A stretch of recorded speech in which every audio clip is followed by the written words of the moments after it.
Okay, so we're super excited for tonight's webinar. It's called Making Sense and Science of CMT Symptoms. So we have some special guests today. We're really going to be learning about, a little bit diving into what are some of the CMT related symptoms? How do we find out if it may be related to our CMT? And then we're going to have a whole other side of this conversation about how H&F is really turning those symptoms and everybody's lived experience into science that it's going to accelerate research.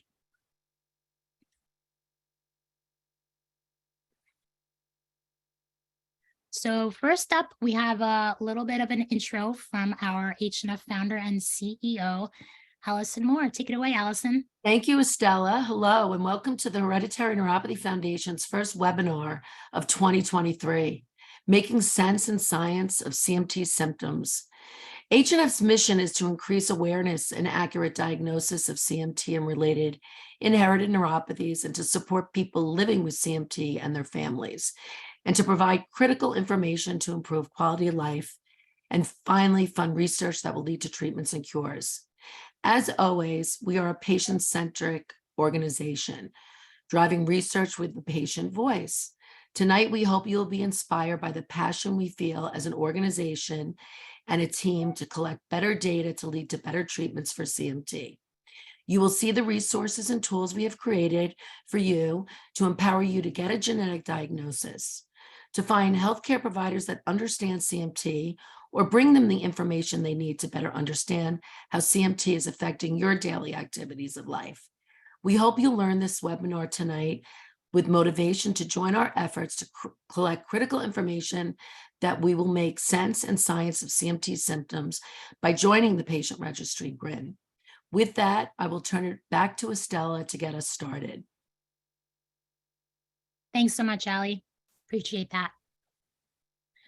Okay, so again, we're going to be going through several phases of the webinar tonight. So we have a little bit of an agenda here, just so everybody knows what to expect. So we're going to be asking if certain symptoms are CMT related. We're going to be talking about the CMT symptoms checklist, some of the most common signs and symptoms of CMT, where you can find support and resources for those symptoms. And then Ken is going to be diving into, how we're taking these conversations that many of us are having on social media, in some of the CMT groups, and how we're able to, with GRIN, make that, translate that into queryable data. So really, how is H&F turning these symptoms into science? What are some of those latest statistics when it comes to CMT? How is GRIN, our patient registry, improving CMT clinical trials? And Joy is going to be sharing a quick platform demo of the GRIN registry. She's going to be showing us a sneak peek at the CMT surveys. She's even going to show us how to create, do our own CMT research on there and research our own symptoms, get our own reports, get our own analytics. It sounds very complicated, but it's actually very easy with this platform that we're now using.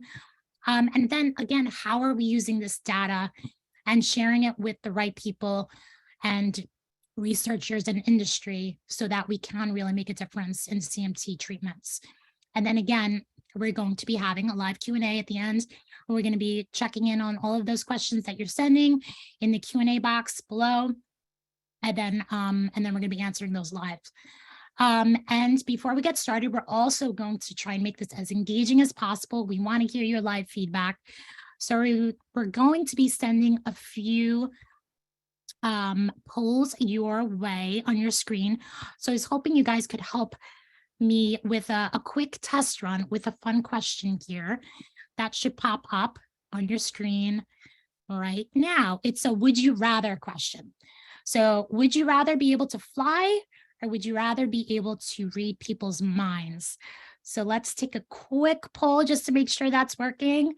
I see all of those answers coming in. Oh, wow. It looks like flying is at the front runner right now with 67%. We'll give it another few seconds for people to send in their answers. All right. let's see. So we had 67% said fly and 33% said read people's minds. That's very, very cool. I would love to see why you answered that way in the chat so we can make some fun conversation here while we get started. So I'm going to stop sharing that. All right. So our first slide here is really trying to dive in on what are some of the most common CMT symptoms. A lot of us are struggling with things that are affecting our daily lives, and we don't know if it's CMT related or not. Of course, there are more clear and common symptoms such as drop foot and balance issues, pain, hand weakness. And sometimes they're a little bit more nuanced and we're not sure of whether something is CMT related. So H&F has put together something that we're going to be sharing. We're going to be sharing it in the chat, but we're also going to be sending out an email, a follow-up email for everyone that registered tonight with all of these links, where you'll be able to find all the resources that we're talking about tonight. So no worries if you're not able to access them right now. But the first one is the CMT symptoms checklist. And this is a really great way of understanding a little bit more about what those CMT symptoms might be. And this is also a great tool to use and reference when you are seeking out, medical care from a neurologist or PT or doctor of any type to really get a more clear understanding of what some of those symptoms might be. So, for example, this checklist comes in a PDF format, and it's broken down into several sections. So, we start with problems getting around. A lot of people describe, being labeled clumsy as a child before they were diagnosed with CMT. They described difficulty running, sometimes dizziness, poor proprioception, which is the ability of our feet to really take inventory of where we're standing to help us balance. Many people experience things like scoliosis. So as you move through this checklist, you'll be able to kind of break down, instead of just saying a general statement, well, I have problems getting around. Now you can look at this and really break down, well, why do I have problems getting around? Is it because of dizziness? Is it because of foot drop? And so forth. So here's another section that describes hand or arm related problems in some more rare cases, but definitely can be CMT related. Ears, hearing loss, things of that nature can occur. I know myself, I do experience some vocal cord weakness and things of that nature. A lot of people, unfortunately, describe a lot of pain with their CMT, and we try and really take that to the next level. Well, what kind of pain is that? Is it muscle related? Is it, because of a bone deformity that you're experiencing it? And then, of course, there's some more less common things, but again, they are prevalent in CMT, things like tremors or digestive issues. And you'll learn a little bit later on as we move through the GRIN platform, how H&F is really starting to make these connections between CMT and all of these many, many subtypes of CMT and what symptoms are more prevalent rather than others. So again, breathing and lung issues, diaphragm weakness, those are becoming more and more, but we are becoming more and more aware of the issues that people are experiencing when it comes to breathing, fatigue, anxiety, depression, all of these things can be CMT related. So why is it important to track? Again, to help you prepare for a doctor's visit, to help you understand where to seek specific resources and, just patient care. And when it comes to seeking out patient care, one of the things that we make sure we remind as many people as possible is to reference the neurotoxic drug list. So if you do have CMT, if you suspect you have CMT, there is a list of drugs that range from high risk to low risk that can cause some complications. Sometimes they are labeled on the list as, a generic name, and they're rebranded as another name. So it's really important to reference that list every time you're prescribed drugs, every time you speak to your doctor, whether that's, especially chemotherapy drugs of that nature, can have an effect on us. I know I was prescribed something by accident, and I started feeling numbness in my fingers, which I've never experienced before. So that's one of the links that we are going to be sharing with you as well. Courtney, if you don't mind sharing that in the chat, maybe pinning it to the top. Otherwise, everyone will show you where to find that on the H&F website, and we'll be sending that in the follow-up email. Okay, so when we're talking about symptoms, there have been studies to really get a clearer picture of what are some of the most common symptoms, which you'll see here in this study that was done by Acceleron, which was a pharma company in 2017. So as you see here, this is the percentages of people that were experiencing these types of symptoms. So you see here, some of those top symptoms were problems with balance, ankle weakness, fatigue is a big one that is finally being recognized, abnormal sensations in the feet, lower legs, foot deformities. And then as we move down this list here, you'll see that pain in the hands, forearm muscle weakness, those things tended to be a little less common. However, that doesn't mean that they're not valid. If this is something that you're experiencing, we want to make sure that your voices are heard and that you get the correct, the best care possible. So moving forward, we're really going to be diving into these symptoms and how we can empower ourselves as people living with CMT to better understand our symptoms. And, we see a lot of times on social media, we say, oh, how common is it with people with CMT-1A to experience pain? Well, right here in live time, you'll be able to answer that question from GRIN, the global registry. And right now, over 200 participants say they do, who are living with CMT-1A, say they do experience pain. And, a little bit over 50 say that they don't. So you can see there, yes, it's definitely something correlated with CMT-1A. And again, you'll be also able to compare your symptoms with all the different types of CMT. Here's an example of, some information that we're able to pull out of GRIN. What type of devices are people using to help them improve their ankle weakness and foot drop? So this is kind of just a little sneak peek of what we'll all be empowered to do with the GRIN registry. So H&F, we are very, very excited to be able to support our fellow community members with the resources that we all really very much need to live our best lives. And after much blood, sweat, and tears, we've recently relaunched our website. So I wanted to do a quick little tour of where you can find some of our most impactful patient resources for the symptoms that you're experiencing. So I'm going to stop my share here for a moment. And let's try and share this screen here. All right.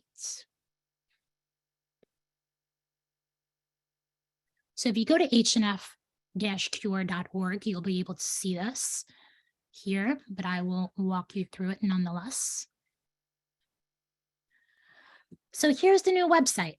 Okay. That's our wonderful Alex greeting you there with a big smile. And so if you go to the top here, you'll see the section called CMT. And you'll see a whole bunch of options here. You'll see What is CMT, types of CMT, our latest newsletters. You'll see a link here for all of our webinars. But here is really where you will be able to find a lot of the resources related to specific symptoms. And you'll be guided to this page here, where there'll be a menu of different topics, right? So if we're talking about something, some of these major symptoms that people are experiencing, let's say foot deformities, you'll be able to learn a little bit more if you click on surgery here. And at the top of every section, there's something, there's a button there for webinars. You'll be able to click that and just go to our webinar section related to surgeries. And here are some of the kind of different types of surgeries that people with CMT usually find themselves experiencing. Just some advice as far as parents, caregivers. We also have a great resource here by the very well-known Dr. Glenn Pfeffer, who is one of the top surgeons for CMT in the country. And he's offered to provide people a free virtual surgery evaluation, where all the directions are here, how to go about doing that. We also have webinars, additional webinars on surgery where you can learn more. Here's another great one from Dr. Glenn Pfeffer, some of the other related blog posts and conversations and resources for surgery.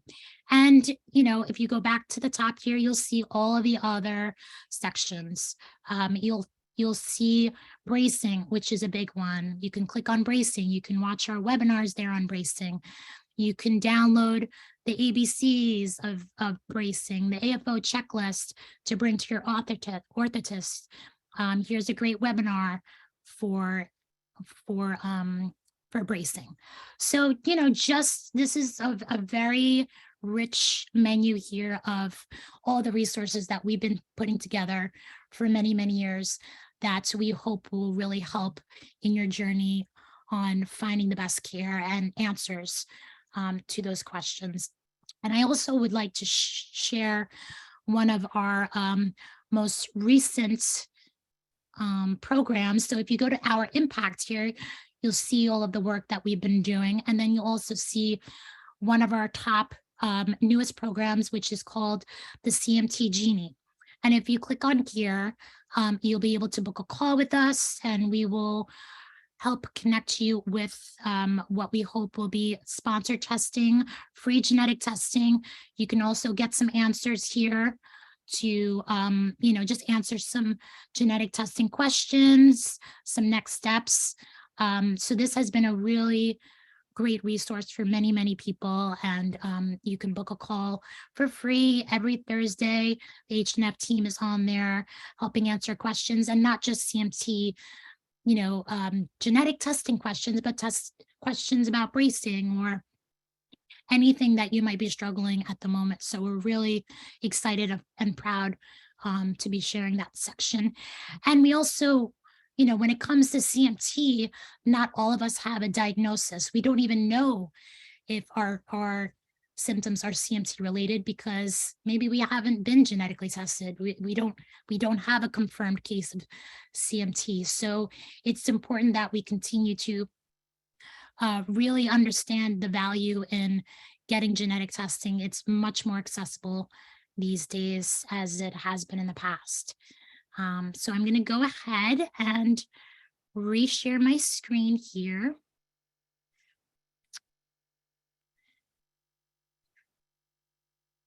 Okay.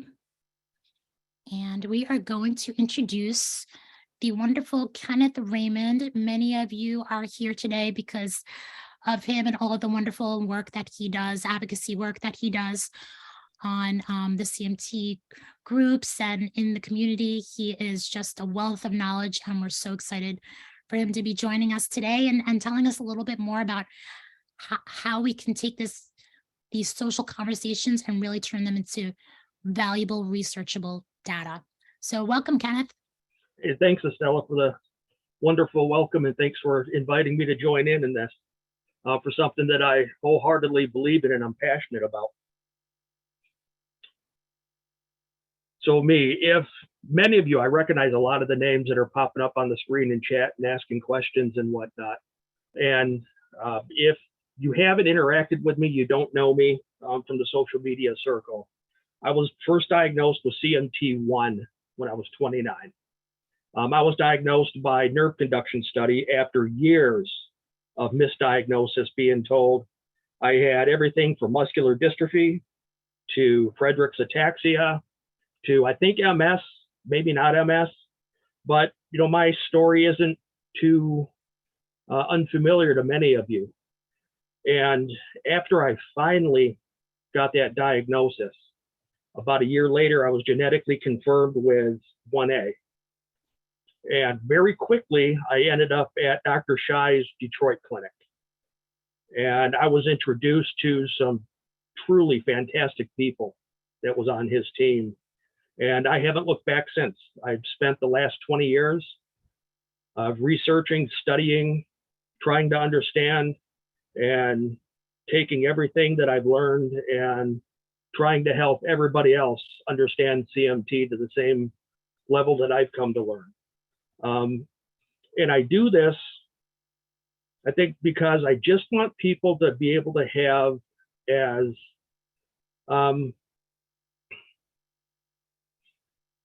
I just want people to have a conversation with their doctor.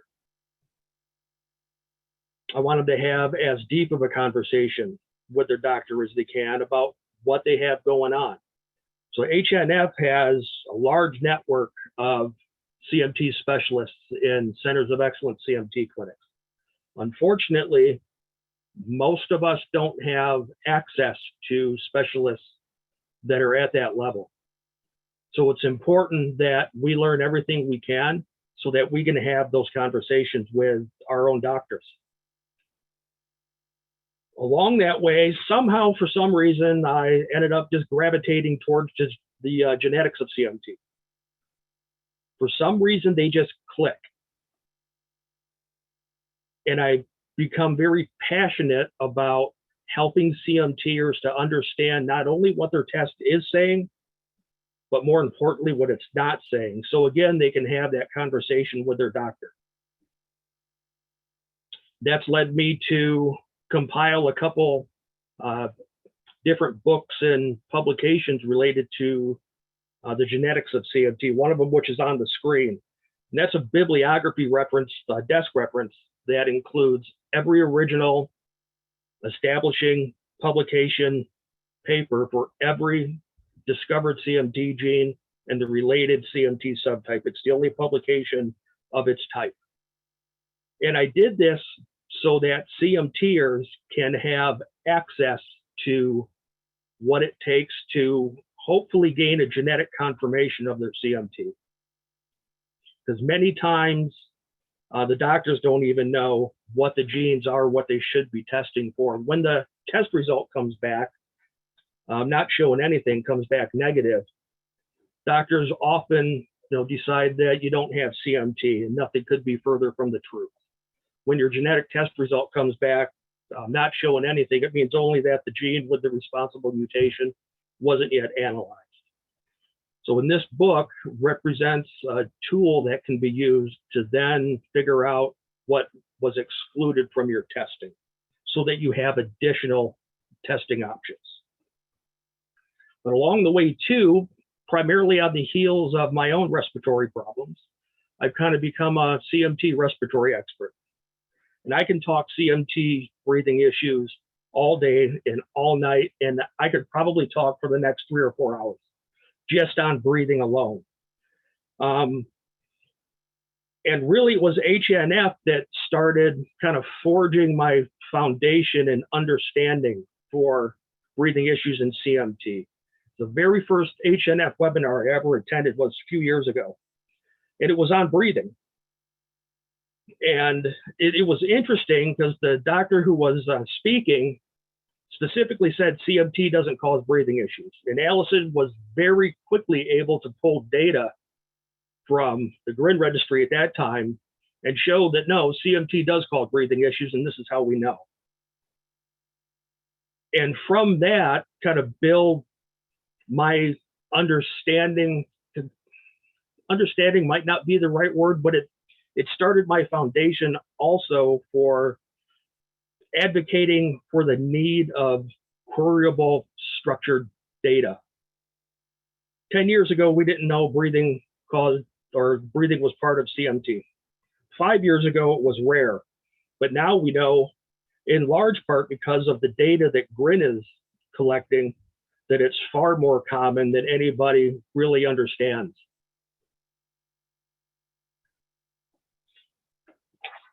And of course, along with that, somehow, for some reason, I gravitated towards Facebook. Facebook can be the devil, or Facebook can be an invaluable tool, or it can be both at the same time. And while there's other social media platforms, I don't find them as engaging as Facebook, because a lot of the things I talk about with CMTers is very complex answers to very complex questions. Facebook provides the avenue to do that more comprehensively than, say, Twitter, where you're very limited. Maybe that's a good thing, because as you can tell already, I can talk way, way long.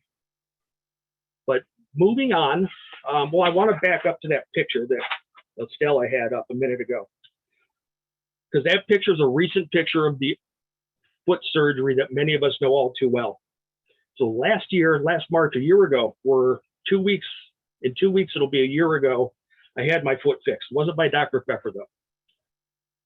It turns out surgeons don't like it when you shred their work, because I absolutely destroyed one of the tendon transfers from that first surgery. Fortunately, my surgeon, who's Dr. Toulousan at the University of Michigan, a brilliant CMT foot surgeon, was able to fix it and give me a piece of a tendon from what he says is an Olympic athlete, just they're an Olympic bowler. So make of that what you will. But when it comes to foot surgery, somebody asked a question, is foot surgery beneficial long-term with the structural changes and the bone deformities? Dr. Pfeffer has proven unequivocally that foot surgery, long-term and both short-term, are absolutely beneficial. And I don't want to spend too much time talking about Dr. Pfeffer and his work, but you can Google Dr. Pfeffer's name and see everything. I know HNF has a ton of information related to Dr. Pfeffer's work that's available to you. If you're thinking that foot surgery might be an option, reach out to Dr. Pfeffer now.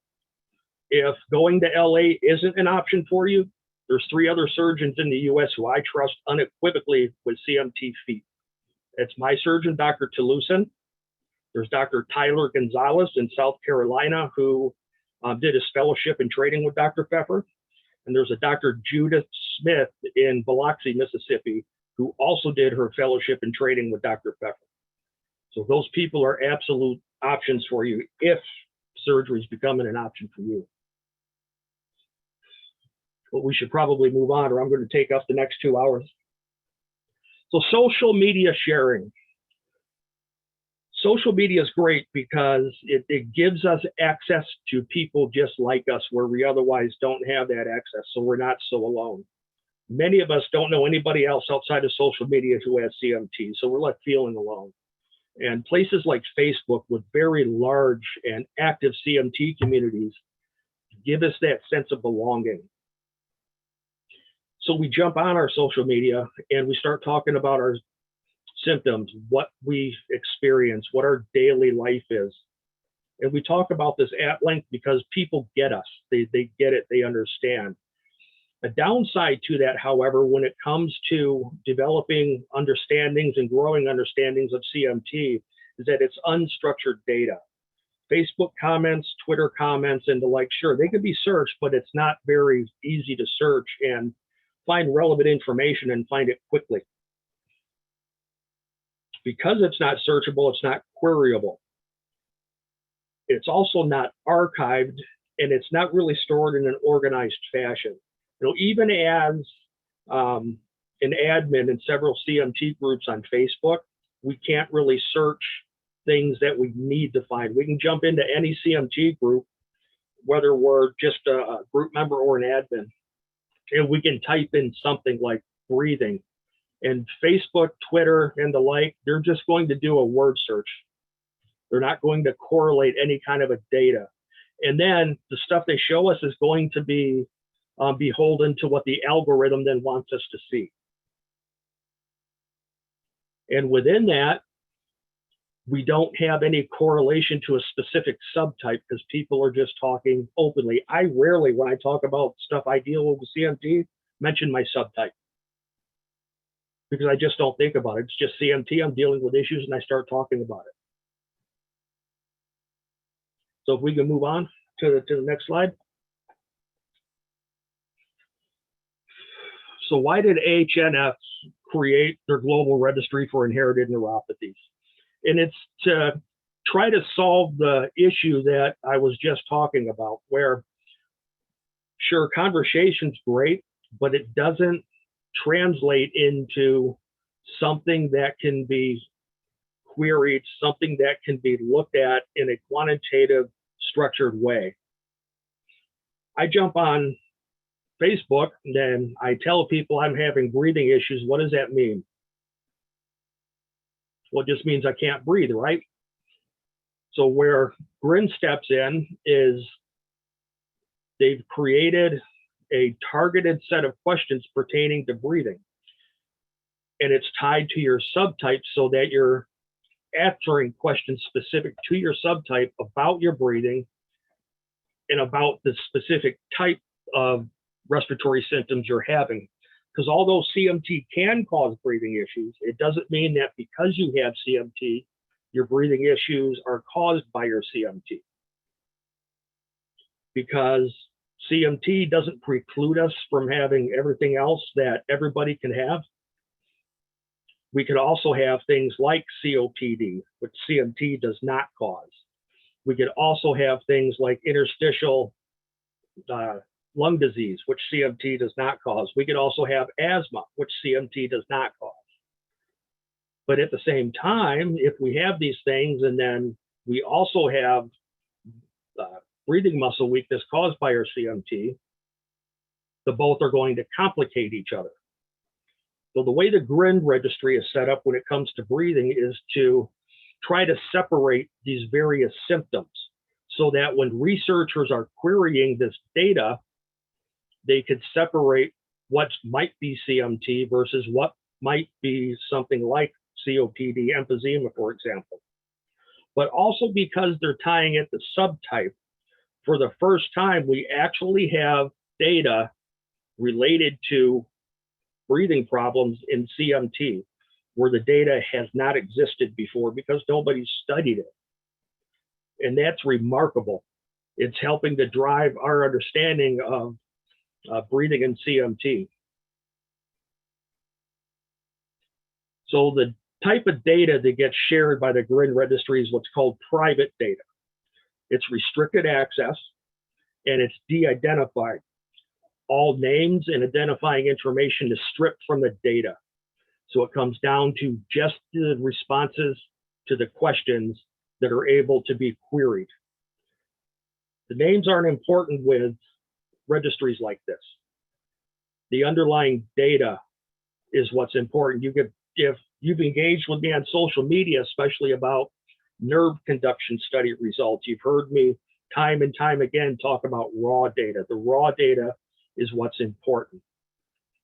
The raw data is the type of data that's viable for research. It's what gives them just the nuts and bolts that they need for whatever program they might be working with. The Grin registry is also IRB approved. What's IRB? IRB stands for the Institutional Review Board. The IRB is the governing body that has to approve and or monitor any research study that includes human subjects, whether that's a drug, whether that's a natural history, whether that's a data collection. And the Grin registry is IRB approved.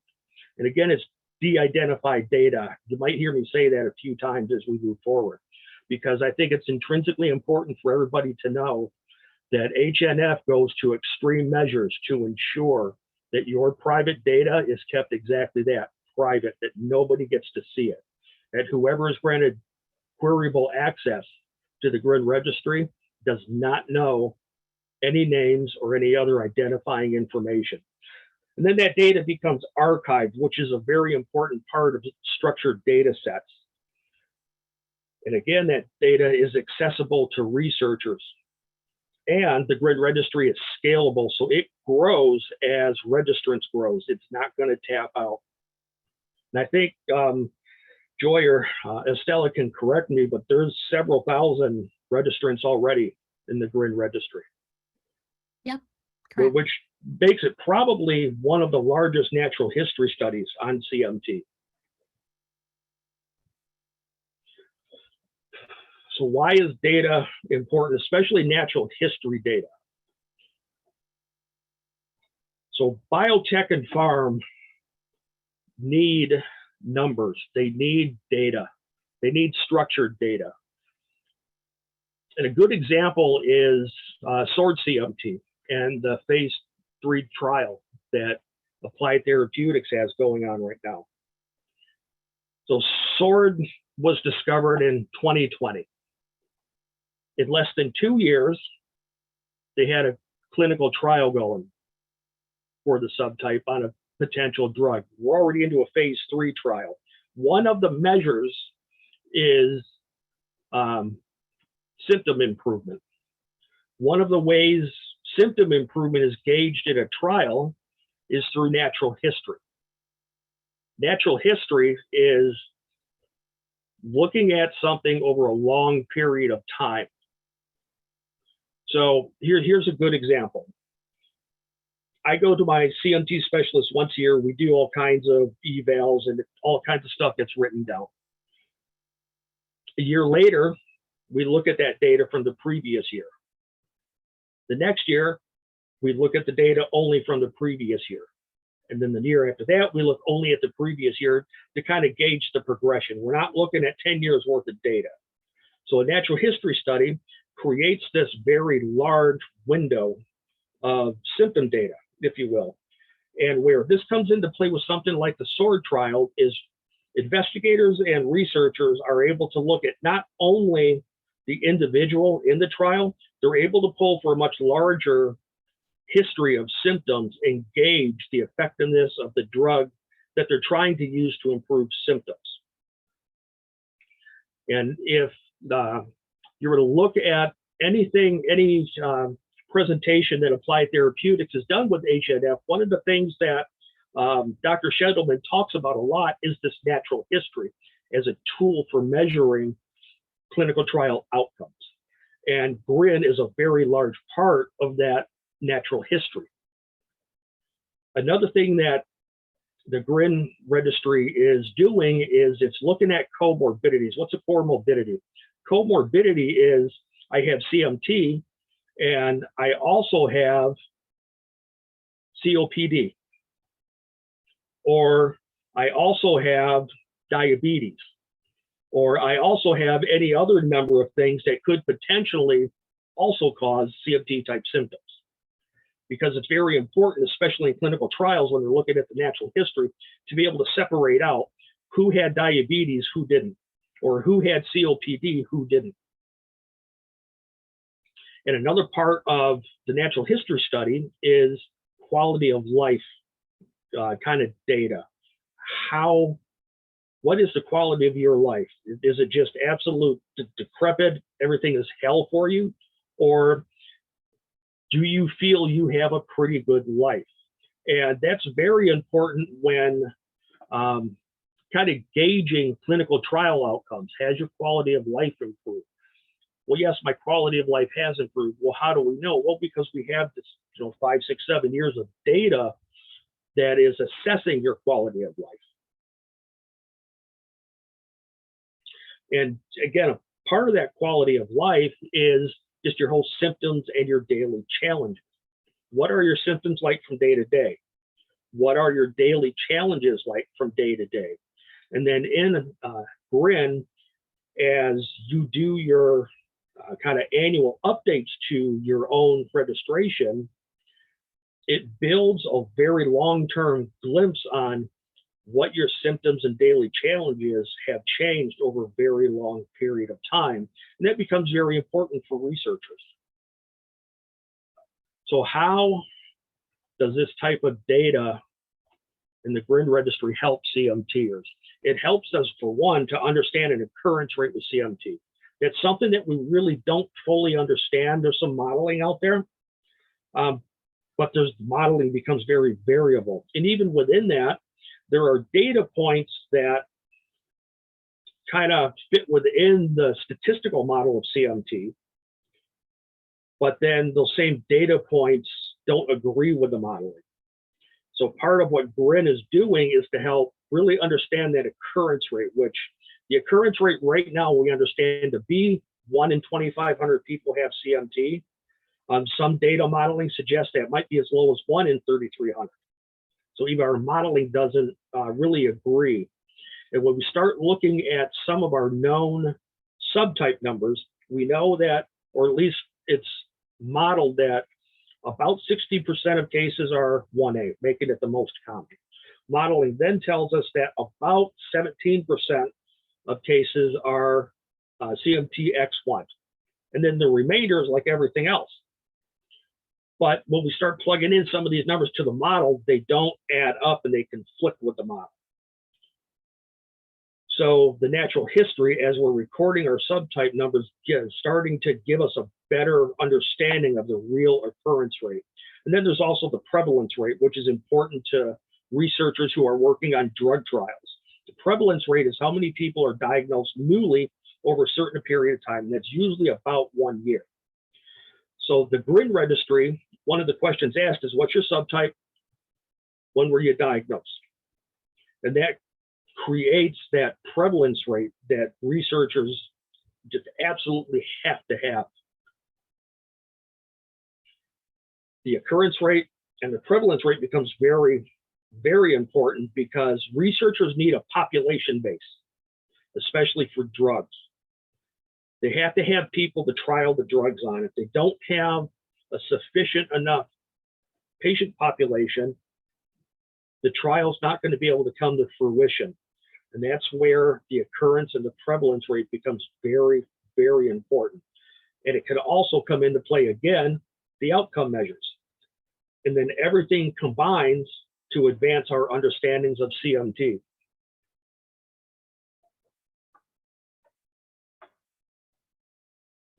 Genetic testing, quick poll, let's do a flash poll. How many people in the audience have had genetic testing? I think this might be a really fun metric.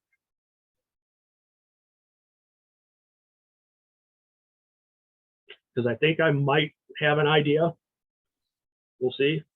Well, we're gonna give we'll let it go. We'll let the poll run for a minute while you continue, then we'll share the Because results. we have 226 people in attendance. I think that those who have had genetic testing probably aren't as many as what we would like. And I think that's because there's a perception that genetic testing for CMT isn't that accessible, or that it just costs too much money, or my insurance won't cover it.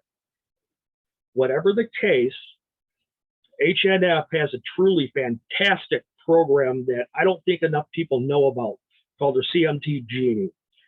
CMT Genie connects CMTers to CMT genetic testing, where most CMTers will qualify for free testing. And I think this is the part that many don't know. When I was diagnosed 20 years ago, there was one lab that could do CMT genetic testing. Only one, and it was cost prohibitive.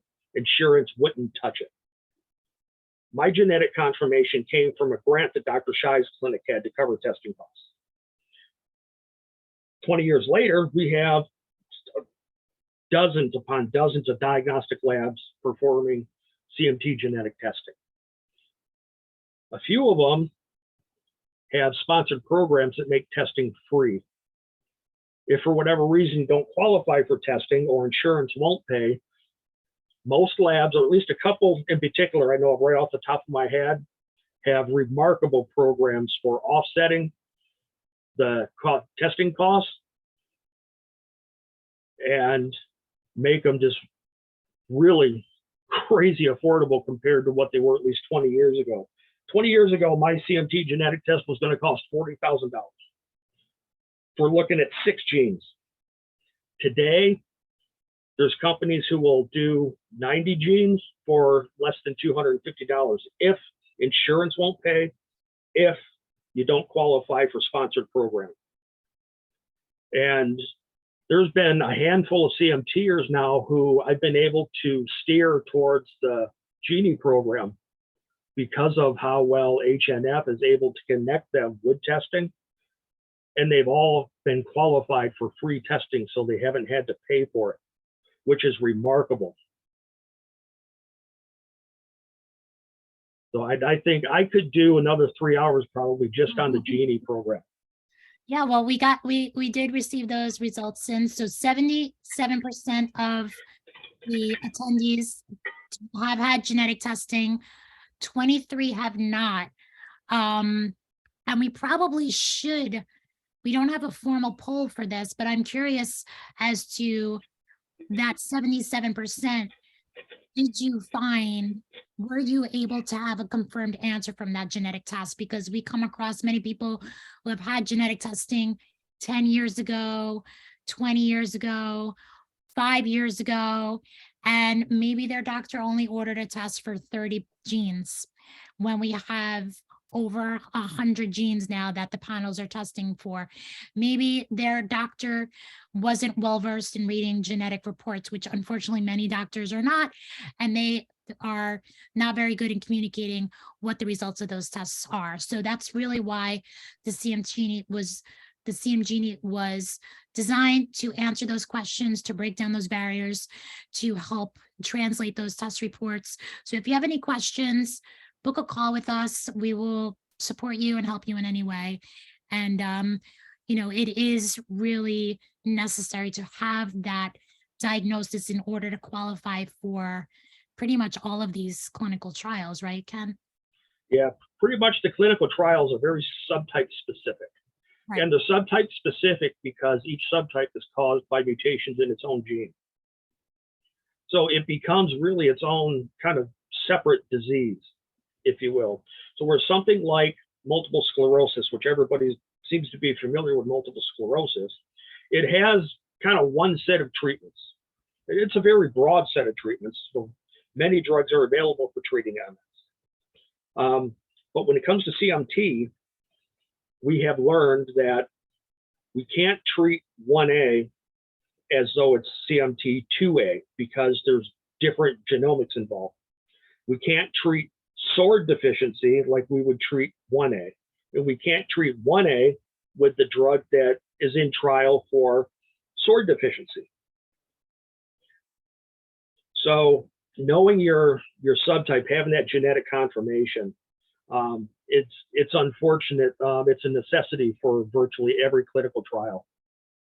Yeah. But where Can I just make a comment, which I'm this is astonishing to me, these results. I'm really pleased to see this because the last time we dug deep into genetic testing, the percentages in GRIN, this number was much lower. So it would be interesting to learn from everybody at some point when they were tested, how they got tested, were they tested through the CMT Genie. I've seen a few comments because the number is usually around 45 to 55% over the last 6 months. So I'm super pleased to see this. I just want to make that comment, Ken. And then also, even within the same mutation of CMT, CMT2A, for example, there's different variants within that gene that maybe certain therapies wouldn't work. Then that may work absolutely. for a dominant versus a recessive. So sometimes just hearing, okay, I have MFN2 may not necessarily be enough if you're looking to participate in some of these research pipeline drugs that are very close, we hope, to clinical trials. So there's just a lot to think about. I'm going to mute again. I just wanted to make that comment. Yeah. But no, that's a very good point too, Allison. With MFN2 specifically, there's over 200 individual mutations within the gene that are known to each cause just CMT2A. There's 3 other subtypes associated with mutations in MFN2. So it comes down to the specific mutation also. Yeah. Because while you may have a mutation in an MFN2 gene, it might not be causing 2A. So to Allison's point, if you have a recessive mutation, you might have CMT2A2B, or the other one 2B4.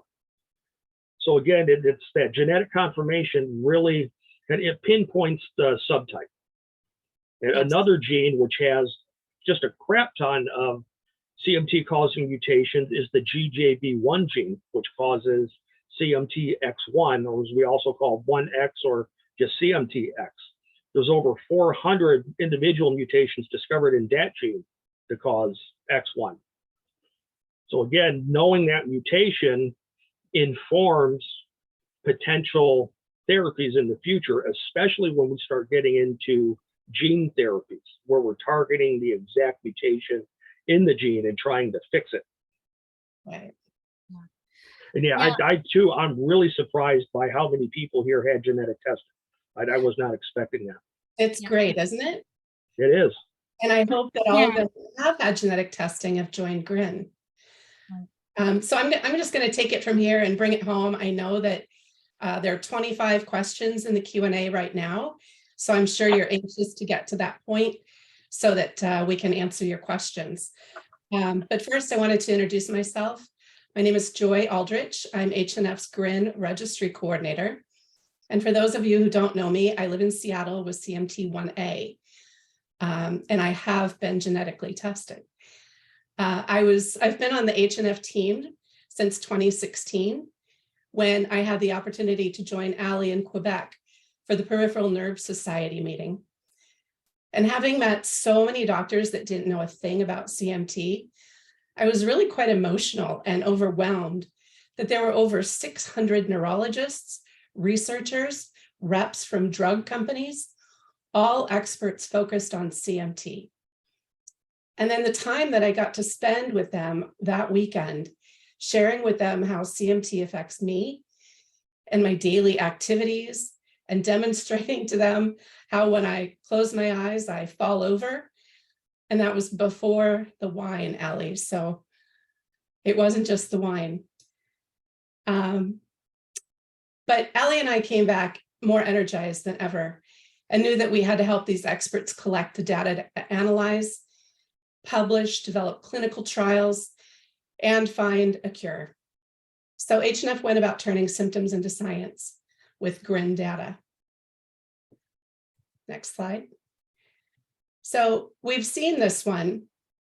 This is the chart that Estella shared with us earlier. This is only one part of the study that was presented to an audience of over 600 neurologists, clinicians, and researchers, this time at the annual PNS meeting in Barcelona in 2017. So the next one, this is actually, all of this analysis came out of GRIN. We learned that pain is commonly experienced. It's a symptom of CMT.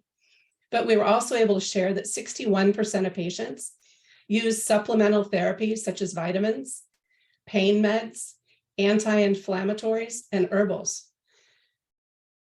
We also presented some important demographics. By the way, just a side note here, we need younger demographic to be able to better track progression, like Kenny mentioned, and also a more diverse demographic that is more representative of the general public. We need GRIN data from all races and ethnicities. Make sure that your country, race, and family are represented in these numbers. It's crucial as we prepare for clinical trials because it will allow researchers to evaluate differences in clinical measures and outcomes, and it's a requirement of the FDA for approval. So also in this study, we reported the mean age of symptom onset was 21 years of age, compared with a mean age of diagnosis of 35 years. So we need quicker diagnosis, which is why we've created the CMT Genie program to remove the barriers and get you tested from your living room. So let's do a quick poll. Are you in GRIN yet? Yes or no? And then let's let that run while I go through this real quick. This is just one example of the type of CMT stats that we learned from GRIN and that H&F shared with an industry partner. It resulted in the addition of a pain scale in their clinical trial. 78% of patients experience pain. So how many of us have been told time and time again that CMT doesn't cause pain? And here's the proof. So we were even able to break it down into the different types of pain: muscle cramps in legs and feet, muscular pain, neuropathic pain, and muscle cramps in hands and arms. Better data is going to lead to better treatments. So let's go to the next slide. Well, Joy, we have some results real quick. Right. Yeah. GRIN. So Yeah, 41 said yes, they are in GRIN, and 59 have not yet joined GRIN. okay. So after tonight, there should be no reason why all of you shouldn't be in GRIN. I want to give you just this quick 7-minute video that gives you a kind of a tour of our new GRIN powered by Matrix platform, including how to set up your account, show you where to find the surveys, and a really cool feature. Even if you've already joined, you might not be aware that you can do this, but you can analyze your own data against others with either your same type of CMT or all CMTers combined. So with that, let's show the video. Okay, let's start by creating an account. It's best to do this part on a computer, not a mobile device, and it works on these 3 browsers: Chrome, Edge, and Safari. On the H&F website, let's go to the GRIN registry page and choose New to GRIN. That's going to ask you to complete a request access form. So you go ahead and you complete the information, basic contact information, acknowledge that you're at least the age of majority where you live, acknowledge that you're in the US or that you're in another country but understand the account is created in the US. Then you can choose patient or caregiver if you're filling the information out for someone else. Then you click sign up. Next, you'll need to open up your email. Notice it comes from H&F. So it says that the account has been created. You click on create password, enter your email address, and choose send verification code. Now you got to go back to your email, this time from Microsoft. It'll say Microsoft account email verification code. So the code is 609655. This code's good for 20 minutes. So keep that in mind. I'm going to verify the code and create a password. And I'm going to put in my password, and then click continue.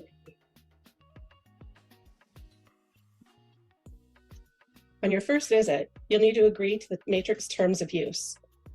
Next, you'll read through the informed consent and complete the statement of consent. And complete. Now you just need to fill in. You finally made it to the natural history study. This is where you'll answer about 60 CMT-related questions about how CMT affects you.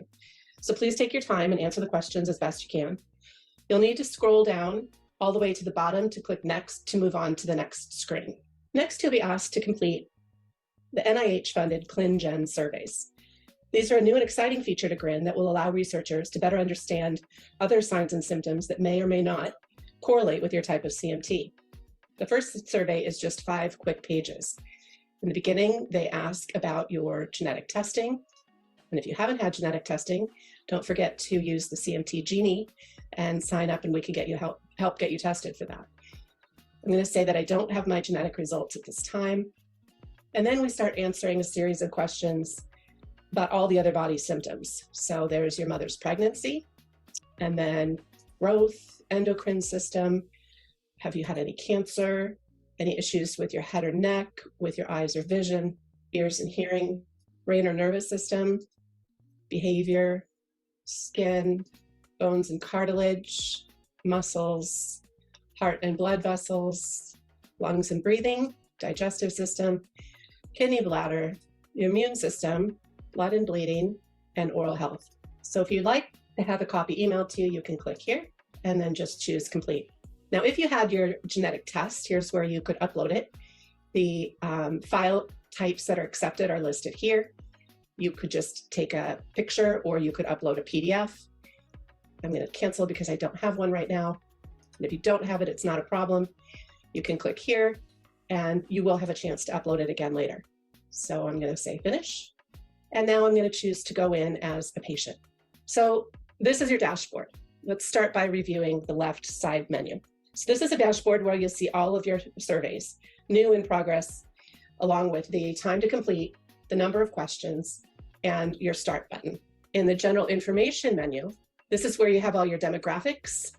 And if you wanted to make an edit, you can just click the green edit button. For example, if now I have a genetic test that now I know that I have CMT1A, I can go ahead and make that change and save it.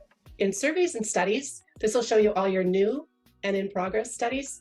These were served up based on the questions that I answered on that head to toe or the health and development survey.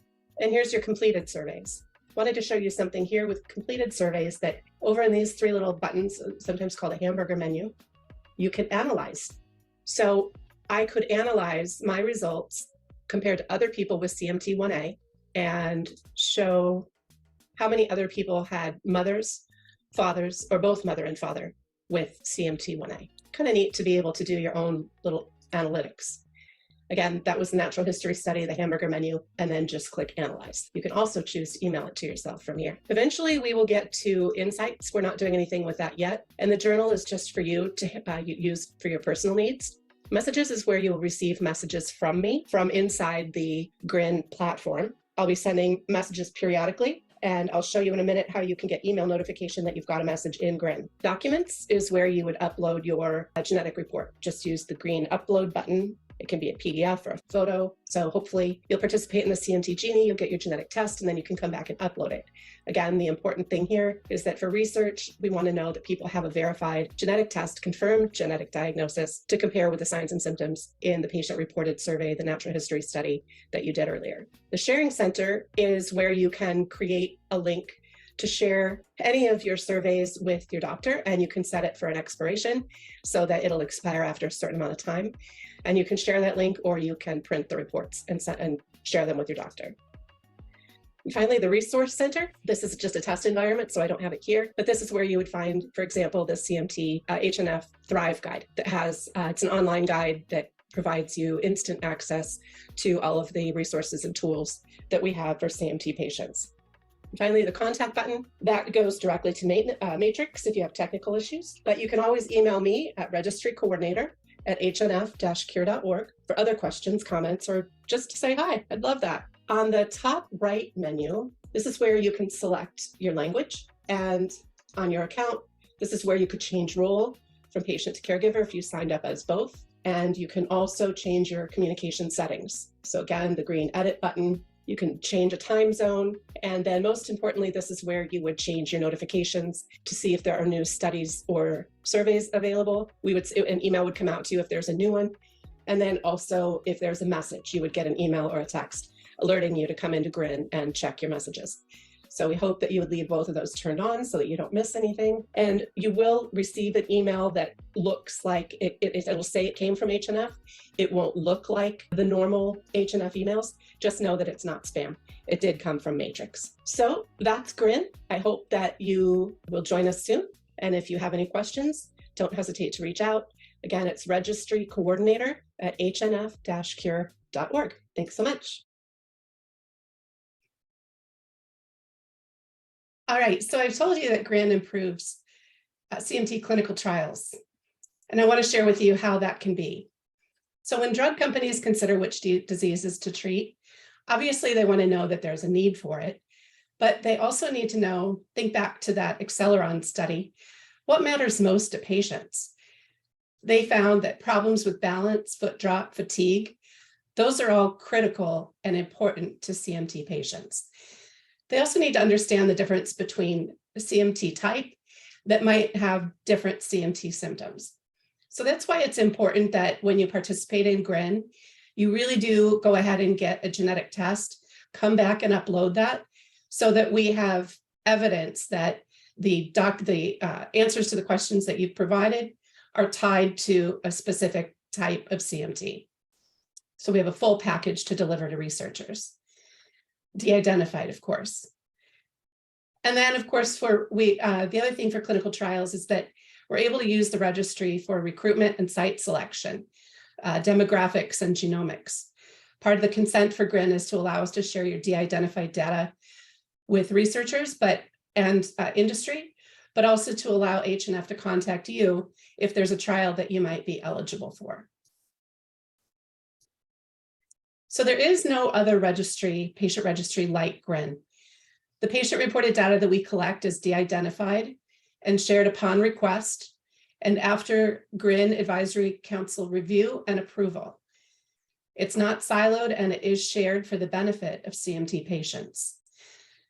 So now I'm going to share with you SL, would you go to the next screen? Thanks. I'm going to share with you the example of 4 examples of how GRIN was shared by H&F and then used by different researchers and industry. Most recently, last week to be exact, a team led by Dr. Greg Carter at an H&F Center of Excellence in Spokane, Washington, published medical cannabis for managing CMT pain. A little disruptive, maybe, but if it benefits CMT patients. And the conclusion was it provides substantial relief from pain symptoms and warrants further investigation. Next. Let's do a quick poll on pain. Estella, what were the questions there? Pull them up right here. If you experience pain, are you satisfied with your current pain care? So this is only if you do experience pain.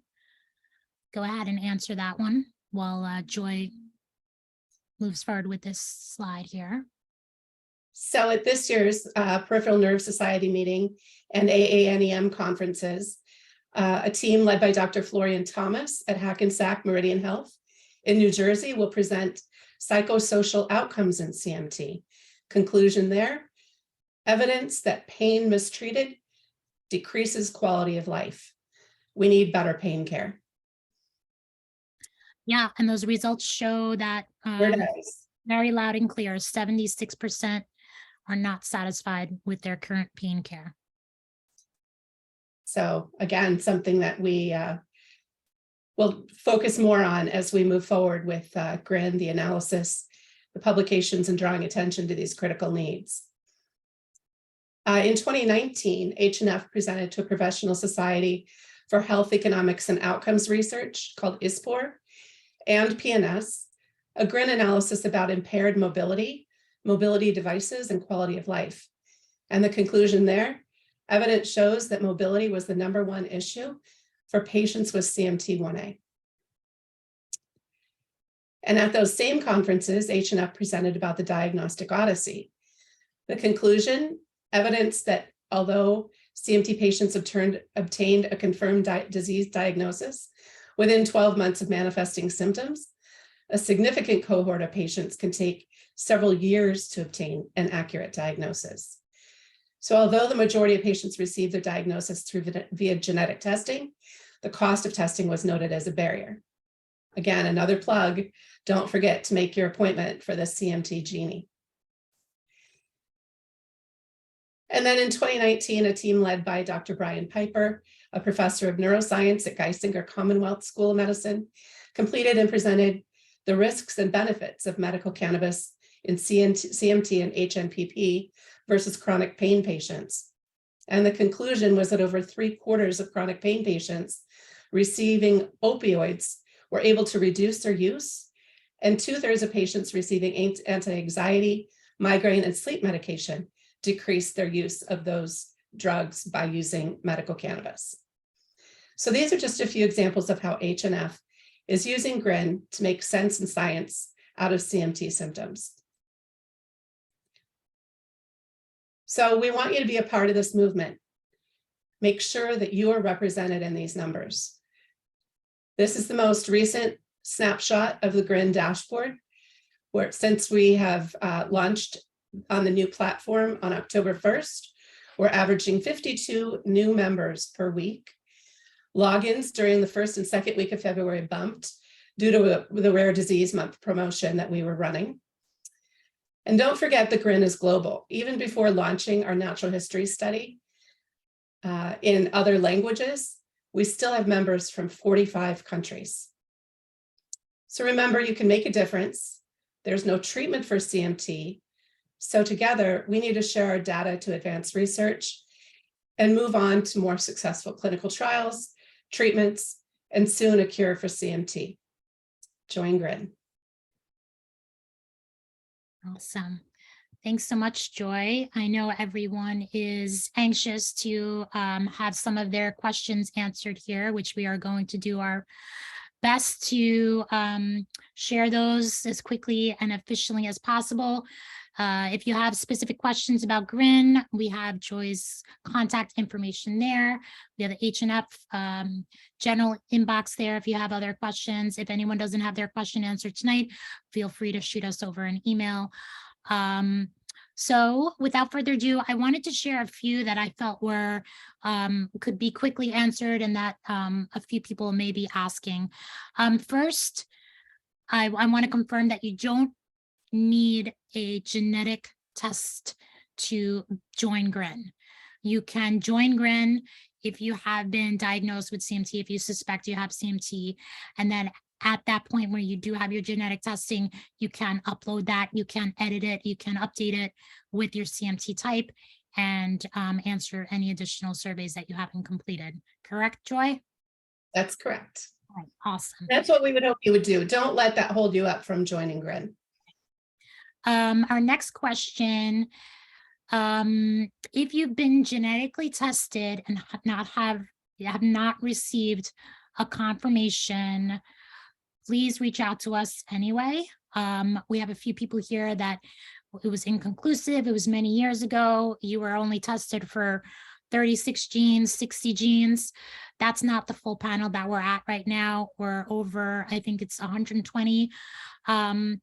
And I think there was a question that might be best suited for you, Kenneth, as far as how many types of CMT that have been discovered approximately are not yet on that neuropathy panel or are not able to be tested for yet? So the most common CMT genetic test that we see or that's used is the Invitae Comprehensive Neuropathies Panel, which includes 102 genes. There's an option to add an additional 9 genes. So at max at 111, only 89 have linkage to CMT. However, scientists have discovered 124 genes to have CMT causing mutations, accounting for 158 unique subtypes. Okay. And what does it mean when someone gets a result back that says variant of uncertain significance? So a variant of uncertain or unknown significance, or VUS for short, presents a really difficult challenge for the ordering doctor, and even more so, I think, for the CMTers. So a VUS is a type of mutation in which scientists have not yet figured out if it definitively causes something or if it's benign and harmless. They need more genomic data before they can make that determination. Many VUS mutations are actually pathogenic for the person who has that VUS. However, VUSs can also be benign, harmless findings, meaning that whatever your cause is for your CMT is with a gene that has not yet been analyzed. Okay. We have a question here regarding pain. Can CMT cause back pain? Can it affect your hips? So this is something that, you know, it's really hard to say, but looking at the data, you know, CMT can cause hip dysplasia, can cause weakening of the muscles that support our hips. So, you know, a blanket answer would be, yes, it can very much be your CMT that's affecting your hips. Again, that's something that you can do further research on with the GRIN platform. Also, I'd like to share that on our H&F website, or if you go to movementismedicine.com, we have some really great CMT-friendly virtual exercise classes on there. One in particular focuses on hip strength with Molly Cutler. She also has CMT. We have seated yoga. We have resistance band classes with Julie Stone. So again, for anyone, regardless of what type of CMT you have, movement is medicine. The more you stay moving, the more you stay active, could potentially reduce pain, could potentially, just help with all around functioning, balance, strengthening blood circulation. So we encourage everybody to check that out as well. We had some questions here about trials in other countries. Maybe Allison, you might want to share, outside of the US, what are some of our efforts that we're trying to collaborate with as on a global scale? Looks like Allison had to put us on mute for a minute, but yes, there are both for the Pharynx trial and the Applied Therapeutics trial for SWORD. They are doing international sites for their clinical trial, phase 3 clinical trials. And we are working in collaboration with other CMT advocacy groups in Europe to work together and make sure that we're getting good representation for locations of these trials.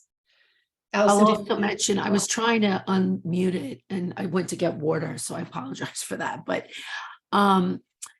we're also, we're working with regulatory on the FDA side, but also on the EMA, which is the equivalent of the FDA in Europe.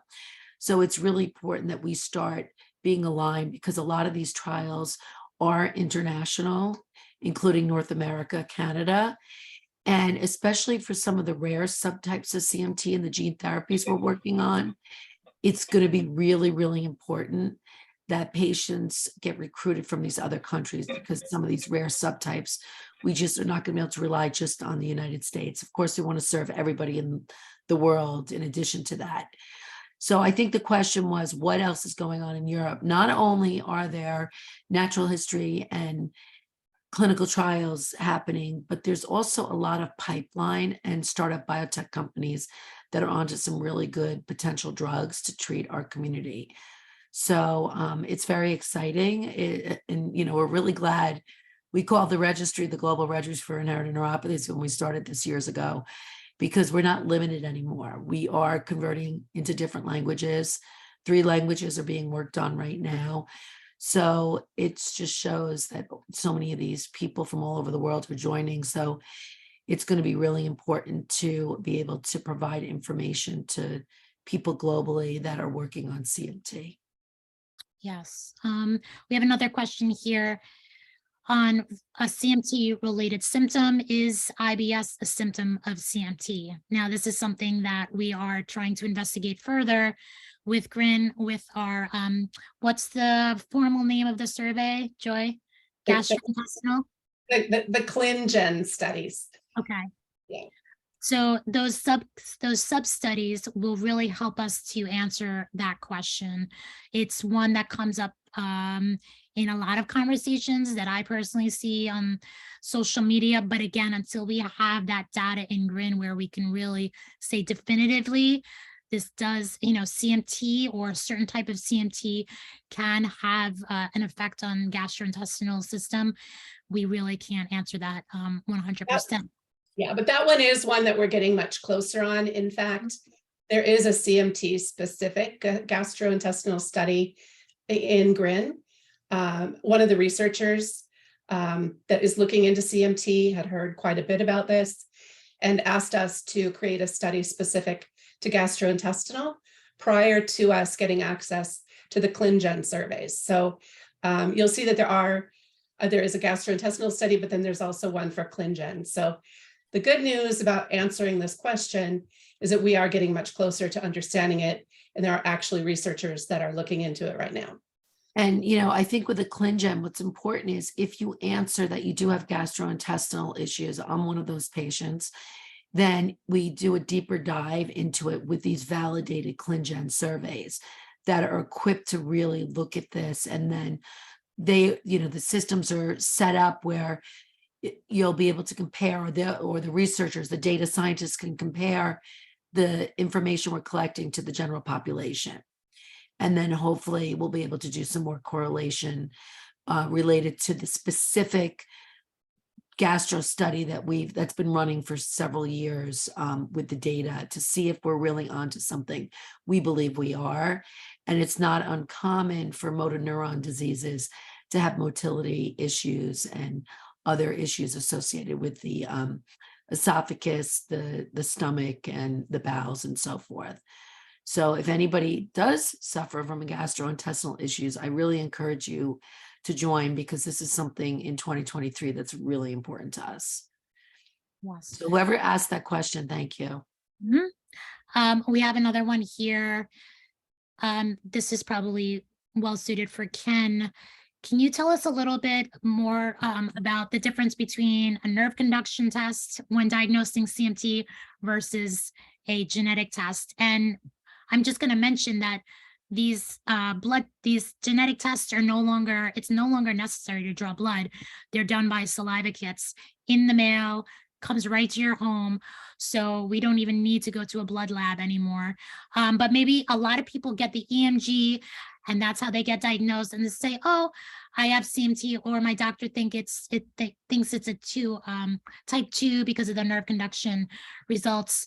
Can you tell us a little bit more about the importance of maybe, finding those confirmed answers with genetic tests? Despite kind of conventional wisdom in healthcare field, you don't need genetic testing in order to diagnose CMT. CMT was diagnosed definitively long before we had the first genetic cause in 1991. And to diagnose CMT, they look at symptoms, they look at family history, and they look at nerve conduction study data. And nerve conduction study, there's usually two halves of it. There's the nerve conduction study, which are the electrodes and they shock you. That's the easy one, at least for me, it's easy. And then there's the extremely painful needle EMG, where they're jamming needles into a muscle and telling you to move it. I hate those. So the nerve conduction study, it assesses how your nerve is conducting a signal. The EMG end kind of gauges how well that nerve transmission information is received at the muscle part. The most important part of the nerve conduction study is velocity, how fast the signal moves, and amplitude, how strong is the signal. 1963, a group of researchers concluded that CMT has two basic types, demyelinating and axonal, and they're defined solely on nerve conduction study results. Demyelinating CMT has nerve conduction velocity slower than 38 meters per second, and usually 25 meters per second or slower, and amplitudes or signal strength that are just slightly reduced. And then axonal CMT, or CMT2, where demyelinating is CMT1, has nerve conduction velocities that are faster than 38 meters per second to even normal speeds, and then significantly reduced amplitudes. And that 38 meters per second isn't necessarily a hard line of demarcation, but it's the general rule of thumb that clinically separates CMT1 from CMT2. And CMT can be definitively diagnosed with this as clinically CMT1 or clinically CMT2. There's 28 demyelinating CMT subtypes, but CMT1 has only 11 subtypes in it. So upon genetic confirmation, if you're able to obtain that, your subtype may remain a subtype or may remain a CMT1, or it may become something else, and the same for CMT2. CMT2 is a group of 36 axonal CMT subtypes. However, there's 114 now axonal CMT subtypes. So again, upon genetic confirmation, your subtype or your diagnosis might not remain a CMT2. A good example of this one is SORD CMT. For years, those who have SORD deficiency CMT were diagnosed clinically with either CMT2 or what's called a DHMN, or distal hereditary motor neuropathy. DHMN is a group of 18 CMT subtypes that are all axonal. according to nerve conduction. So for this reason, there's kind of, it's a gray area between what's a correct clinical diagnosis, DHMN or CMT2, but upon genetic confirmation for SORD CMT, they're no longer a CMT2, and that's because SORD CMT is an axonal CMT according to nerve conduction. All right, you got all of that? Well, this is recorded so they can rewind, right? Well, this is why your brain is brilliant, right. and that you're able to provide this information. Right, and it's hard for doctors sometimes because interpreting that raw data of the nerve conduction is very subjective to who's reading that data.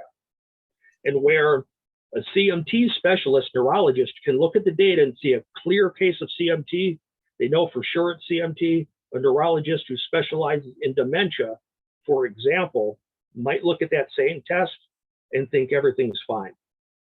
Or they'll diagnose it with another type of peripheral neuropathy. Right. Because the things that cause CMT on a nerve conduction study also share those same kind of characteristics with other diseases. You know, Kenny, what we found so fascinating with the CMT Genie program is often these patients, the answers were in their tests. So we'd have the call with them, with somebody on the team, and then we'd help them to navigate if they should go to the next step to the CMT Genie with the genetic counselors, even if they had test results. So often the answers were right there, and their physicians were not even telling them accurately what they had. Or they, I mean, it's the craziest thing. Or they'd say, oh, I have CMT type 2. And then we'd look at the results. It wasn't CMT type 2. And it was like, well, wait, you don't have that. So it is very interesting. And we're not qualified to be answering these questions, but we have enough knowledge that we can help put them down the proper path to have I like to say close rate, the close rate of getting them an answer. Because that's why we do this. And if we really feel that they're not going to get an answer, then we will move on to whole genome sequencing and other avenues. So, that's, I think we should do a whole nother webinar on whole genome sequencing. And then you can really have some fun with us and teach us. Yeah, so, the whole exome sequencing and whole genome sequencing, that's a discussion on their own. Yes, we can all nerd out together on the next webinar. But we have a few more questions. I wanted to make sure that we got to as many as we can. Someone here had a question regarding bladder urgency. Again, this is another symptom that we are investigating with GRIN because we have heard it from several patients that, this is a suspected CMT symptom. I don't know if Joy or Allison would like to add on to that, but I would just say I'm really proud that I've made it through an hour and a half without having to. But again, things like nerve numbness is very common with CMT. Again, make sure you're not taking any of those neurotoxic drugs that can have, can exacerbate CMT symptoms that can sometimes trigger things like numbness or all different types of symptoms. Maybe Stella, I was just going to mention in the literature, there are some papers related to bladder. Again, if whoever asked that question or anybody on the call or the meeting that have these symptoms and they're not in GRIN, it's really important for you to get in there so we see that information. And of course, you can reach out to Estella Joy or Estella or myself or Courtney for that matter. And we can talk more in depth to hear more about what you're experiencing and put you in touch with experts in this area. So, if we don't have the information, we can't have our data scientists and experts look at this deeply to see if there really is a correlation. Right. Okay, we had a question here regarding breathing. And actually someone asked if, for COVID related information, we did do a great webinar at the beginning of COVID, which is on our website under breathing. So you'll be able to access that as well. And there's a lot of other great resources there as far as breathing issues related to CMT, diaphragm weakness, which is really, one of the main reasons behind a lot of the respiratory issues there. Anything, maybe any closing remarks? I think we did include the link to your latest book on Amazon there, Kenneth, for anyone Yep. looking to learn more about that. Someone asked about Medicare, if they cover genetic testing. I know they don't cover genetic counseling, which is the only cost that may be involved in the CMT Genie program. But through the Invite program, if you do qualify for that, the genetic counseling services, there's a bundle there for $125. So still affordable to many people, not everyone, but we will do our best to connect you with the most affordable route to testing. Inconclusive 3 times. Again, you know, a lot of these tests that people are getting are only a handful of genes. So we urge you to look at those past reports, to take a look at, see how many genes were actually tested. If you have any questions, book a call with us. We will help. We'll do our best to help you walk through that. And we've also included Ken's contact information on that last slide. We hope you have that. And in the follow-up email, all of our email addresses will be included in that, as well as all of the links to many of the resources that we provided this evening. Any closing remarks, Joy, Kenneth, Allison? Well, I just want to make a comment. Somebody brought to our attention that the neurotoxic drug link was not working, or part of it wasn't. So Okay. we will make sure. I fixed it, Allison, Oh, sorry. you did? Okay, Yeah. thank Yeah. you. That is in the patient resources section on the website as well. There's a Okay. section for neurotoxic drug list right there. Joy, what were you going to say? I was just going to say, I want to thank all of you. This has been an hour and a half of your evening, and it's been something that has really been a passion project for us for the past month, putting this together. So thank you for sharing your time with us, and look forward to meeting more of you. Email me directly, join Grin. Let's get on the call with Genie appointments. We've got lots of ways we can help, so please be in touch. Yes. There are several breathing questions in the thing that we Yeah. don't have time to get to because they each require a very complex answer. Yeah. If you want to share my email address, I'm happy to connect. If Oh, Kenneth, if they want to that would be email in their great. questions to you, I'm happy to work with you to get those answered. And Kenneth, maybe this opens the door, Estella. We need to do another breathing webinar. I think so. And I also think that we'll go through these questions. We'll have them all. Yep. And we'll be sure to reach out to you individually for the questions that weren't answered. We're not going to just leave you. You stayed on for an hour and a half. We better deliver. We will answer your questions. Yeah. So. Yeah, we appreciate everyone joining. Please reach out to us. Please, let's flood Kenneth's email inbox. And you know, we're more than happy to connect with all of you and do our best to support each other. We're all living with CMT. Like I said in the very beginning, we get it. We're living these challenges every day as well, and we are beyond passionate about doing our best to help each other thrive and get some cures and treatments to everyone. So thank you so much for joining, and we'll see you soon. Thank Good you, night. everyone. Thank you, Thank everybody. you. Bye. Bye.